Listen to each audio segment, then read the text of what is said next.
Welcome to episode 5 of the cut content of Half-Life. Today we are going to take a look at a cut piece of Combine technology from Half-Life 2. But before we go into the details of that thing, we have to make a little trip back in time to Half-Life 1 to fully understand it. And with this trip back to the first Half-Life, we continue our latest tradition of having weirdly sexual content in this series. Oh, and also, if I sound a bit different than usually today, I have a bit of a different setup than usually. In chapter 16 of the original Half-Life, you encounter this interesting creature. And now we are going a bit into an alien biology lesson.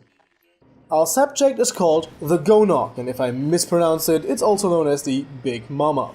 It is the last step in the life cycle of a headcrab. Just like the common headcrab, the Gonarch seems to lack sensory organs, even though earlier versions had eyes. But unlike the small headcrab, the Gonarch developed a strong exoskeleton that protects it even from machine gun fire. It also developed longer and harder legs, as well as a very prominent sac dangling from underneath its belly. This is its primary reproductive organ. Dr. Freeman reported that during his encounter with this creature, it was constantly giving birth to small headcrabs coming out of this sac. The reproduction of this lifeform is most likely genderless, but that's all we know. Given the amount of headcrabs produced by the Gonarch and the rarity of its appearance, we assume that the headcrabs have a rather high mortality rate. And a lot of the deaths, of course, are crowbar related.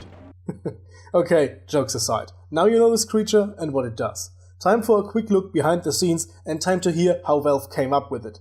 Of course, the book Half-Life 2 Raising the Bar provides us with an answer, and this time it's a quote from the man himself. Sometimes we're just sitting around and we're tired, and somebody comes up with a goofy idea like, why don't we put a giant testicle on a 20-foot tall armored spider?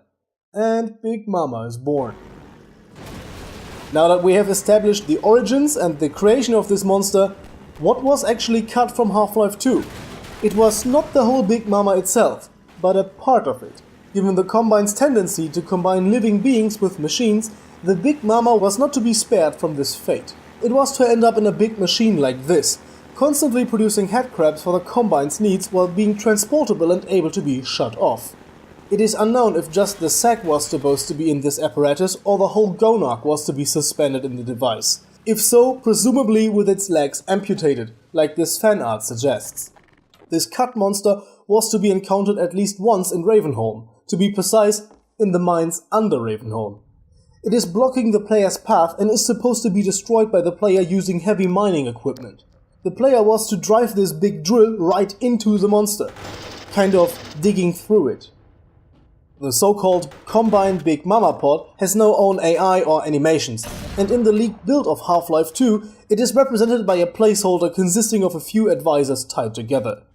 The underground map where the whole scene was supposed to take place has been reused in the final game, but has been changed significantly. The Combine Big Momma Pod has been replaced with the Combine Headcrab Shell in the final release. It fulfills the same role, inserting headcrabs into an area. And the implementation into a level is a lot more convenient for the developer.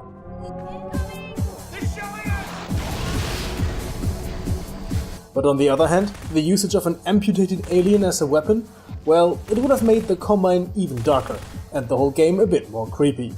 So what do you guys think of the Big Momma Pod? I'd like to read your opinions in the comment section down below. If you enjoyed this video, maybe check out some of our other content and consider giving this video a like. See you guys next time. Till then, have a nice day, and as always, goodbye and guten Tag.